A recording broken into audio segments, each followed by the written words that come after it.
उससे बेस्ट जानते क्या, मैं आपको सजेशन दूंगा, महिंद्रा स्कूल्स में 10 साल का एक्सपीरियंस है सर। महिंद्रा एजुकेशन में भी आप बैंक एसएससी आपने देखा होगा, महिंद्रा कोचिंग चलती है जो कि लखनऊ में है, ठीक है सर। मैं खुद भी रीजनिंग पढ़ाता था।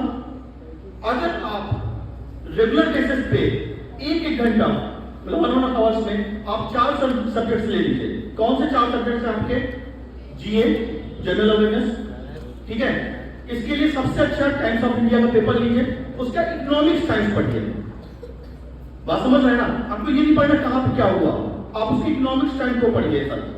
इसके बाद आप मैथमेटिक्स, ठीक है, एसडी यादव की आपकी आती है, मैं आपको फुल बुक्स में डिफाइन कर दे रहा हूं। एसडी यादव की मैथमेटिक्स आप इसको लीजिए, ठीक है।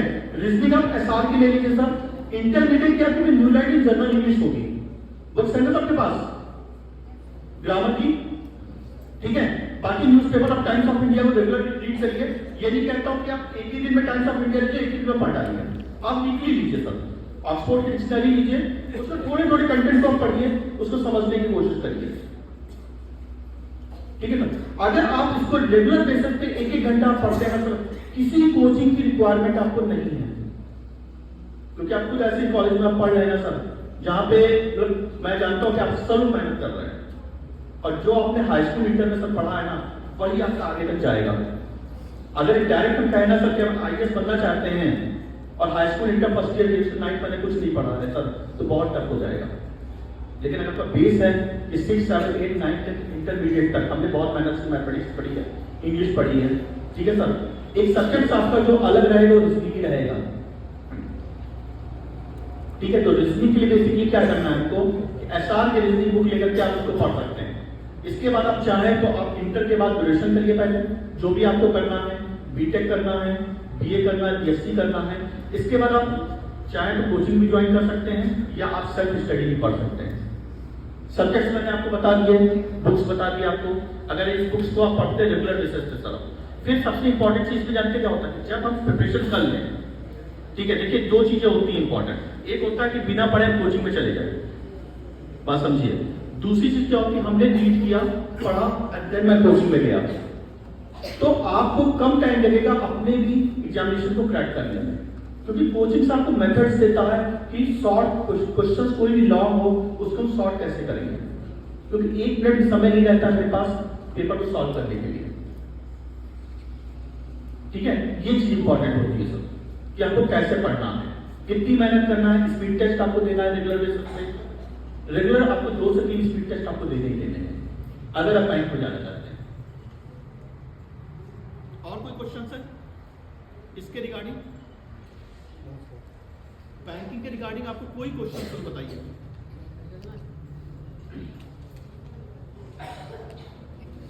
सर अगर कोई स्टूडेंट एसएससी सीजीएल की तैयारी कर रहा है और अगर वो जो प्रिपरेशन है मैथमेटिक्स की एसएससी सीजीएल की, is enough for bank PU?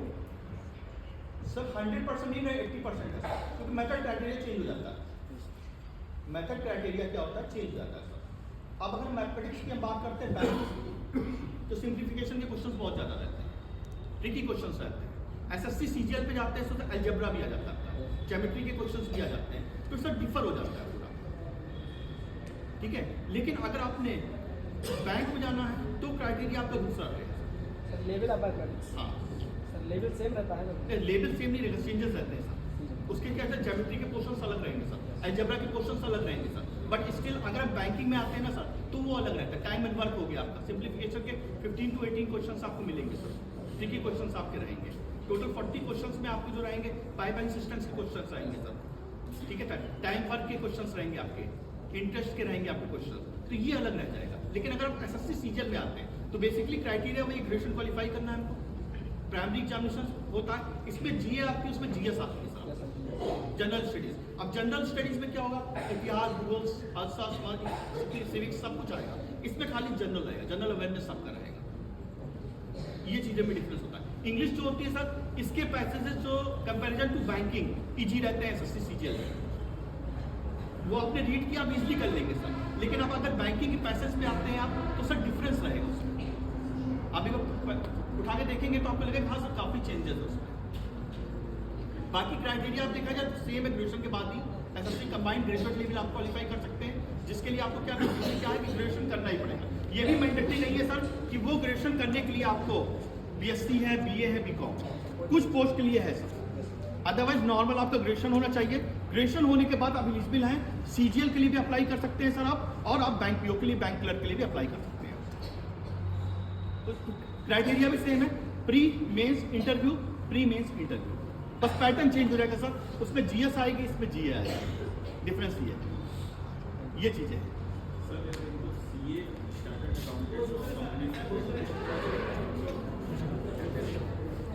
और कोई डाउट्स है? देखिए एक चीज मैं आप लोग से कहना चाहूंगा, अगर जरा सा भी कोई डाउट्स है ना, मैं अपना बेस्ट आपको बताऊंगा। थोड़ा सा भी डाउट्स है अगर आपको कि हाँ सर इससे क्या हो सकता है, बताइए। एटलीस्ट मैं नहीं कहता 6, 7, 8 वाले, लेकिन इंटरेस्ट पे जो है, जैसे आप लोग हैं सर, तो कोई ना कोई तो डिसाइड होगा ना, सब लोग सीए नहीं बनेंगे।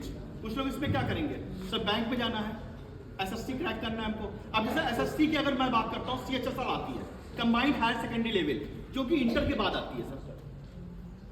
आप जैसे इंटर क्वालिफाई करेंगे उसके बाद आपका एक फॉर्म आएगा, एक बस उसमें क्या है रिक्वायरमेंट, 18 एज होनी चाहिए, एज क्राइटेरिया। और एक सबसे इंपॉर्टेंट चीज आपको बता रहा हूं, अपने यहाँ की सबसे बेस्ट जॉब जैसे एसएससी सीजीएल हो या बैंक पीओ हो, एटलीस्ट 28 के अंदर आपको अच्छी जॉब मिल जाती है। आप सीजीएल भी एक बार डिसाइड करेंगे ना, आप देखेंगे क्राइटेरिया, तो आपको उसमें 21 to 27 एज दिया हुआ है, 27 साल। ठीक है सर। यूपी की जितनी जॉब्स आती हैं आपकी, वो तो 40 ईयर्स तक रहती हैं, लेकिन जितनी भी आपकी सेंट्रलाइज जॉब आती हैं वो आपकी किस एज तक रहती हैं, 27 तक। बैंक में क्या है, वो एज 28 हो गई है, लेकिन अब बैंक पीओ के जो एज क्राइटेरिया है वो क्या है सर, 30। अगर आप 30 एज तक आप एलिजिबल हैं बैंक पीओ बनने के लिए, लेकिन बैंक क्लर्क बनने के लिए बेसिकली जो आपका एज क्राइटेरिया है वो 28 है सर। ऐसे सीजीएल में है सर कि अगर सीजीएल का जो आपका एज क्राइटेरिया, कुछ पोस्ट हैं जैसे जो 30 के प्लस है, लेकिन मैक्सिमम जो पोस्ट उसमें है वो 27 है सर। आप एक बार सर्च करेंगे तो उसको आपको मिलेगा भी सर। सब्जेक्ट सेम आपके रहेंगे, English, reasoning, math and GS, यही 4 सब्जेक्ट्स आपको पढ़ने हैं सर, इसके अलावा कोई नहीं पढ़ना है।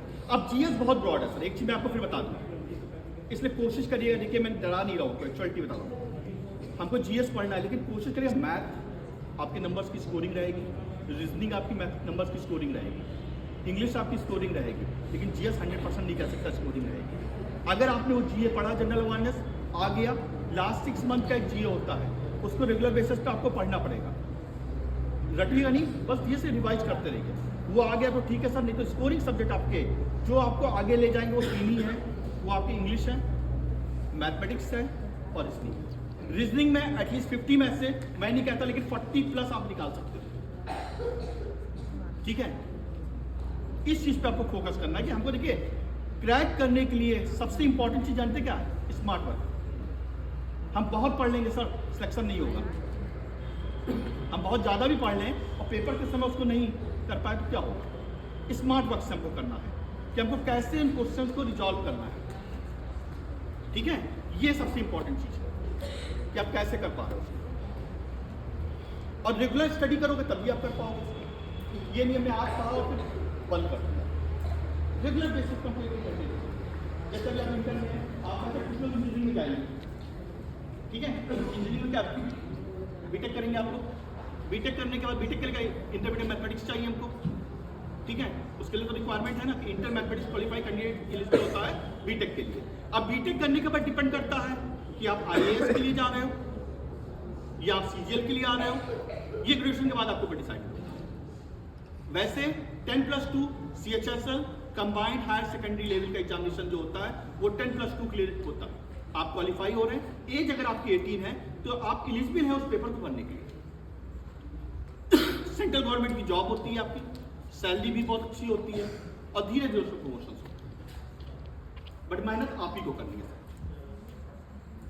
ठीक है सर। और कोई डाउट इसमें किसी को बताइए सर। आप लोग बेटा कोई डाउट है पूछिए, सारे डाउट्स क्लियर है।